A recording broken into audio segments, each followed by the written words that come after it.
Chapter 1. Some explanations with regard to the origin of Gavroche's poetry. The influence of an academician on this poetry by Victor Hugo from the book Les Misérables. At the instant when the insurrection, arising from the shock of the populace and the military in front of the arsenal, started a movement in advance and towards the rear in the multitude which was following the hearse and which, through the whole length of the boulevards, weighed, so to speak, on the head of the procession, there arose a frightful ebb, the rout was shaken, their ranks were broken, all ran, fled, made their escape, some with shouts of attack, others with the pallor of flight. The great river which covered the boulevards divided in a twinkling, overflowed to right and left, and spread in torrents over 200 streets at once with the roar of a sewer that has broken loose. At that moment, a ragged child who was coming down through the Rue Ménilmontant, holding in his hand a branch of blossoming laburnum which he had just plucked on the heights of Belleville, caught sight of an old holster pistol in the show window of a bric-à-brac merchant's shop. "Mother, what's your name? I'm going to borrow your machine." And off he ran with the pistol.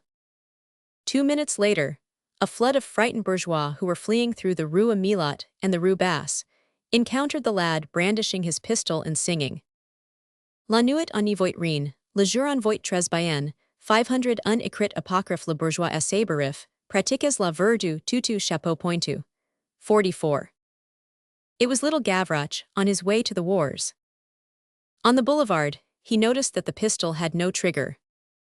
Who was the author of that couplet which served to punctuate his march, and of all the other songs which he was fond of singing on occasion? We know not. Who does know? Himself, perhaps. However, Gavroche was well up in all the popular tunes in circulation, and he mingled with them his own chirpings. An observing urchin and a rogue, he made a potpourri of the voices of nature and the voices of Paris. He combined the repertory of the birds with the repertory of the workshops. He was acquainted with thieves, a tribe contiguous to his own. He had, it appears, been for 3 months apprenticed to a printer. He had one day executed a commission for M. Bayeux-Lormian, one of the 40. Gavroche was a gamin of letters.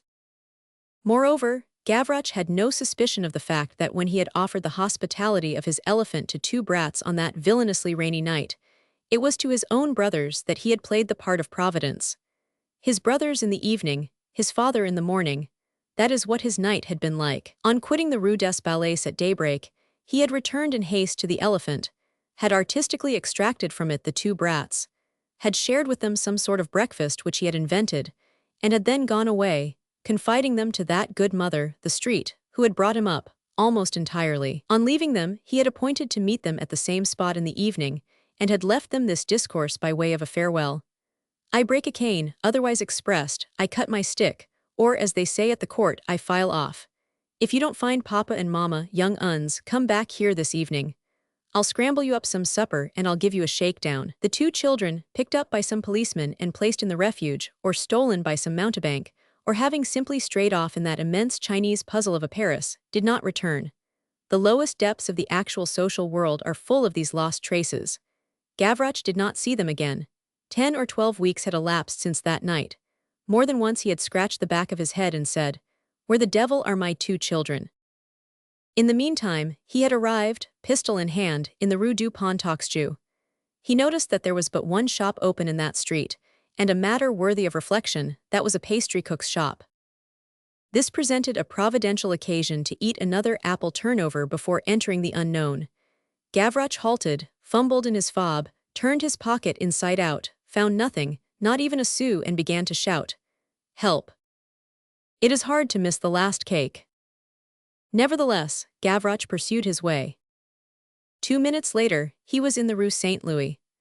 While traversing the Rue du Parc Royal, he felt called upon to make good the loss of the apple turnover which had been impossible, and he indulged himself in the immense delight of tearing down the theater posters in broad daylight.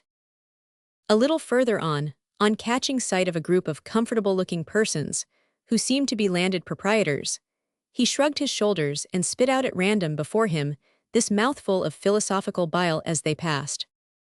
"How fat those moneyed men are, they're drunk, they just wallow in good dinners. Ask 'em what they do with their money. They don't know, they eat it, that's what they do, as much as their bellies will hold."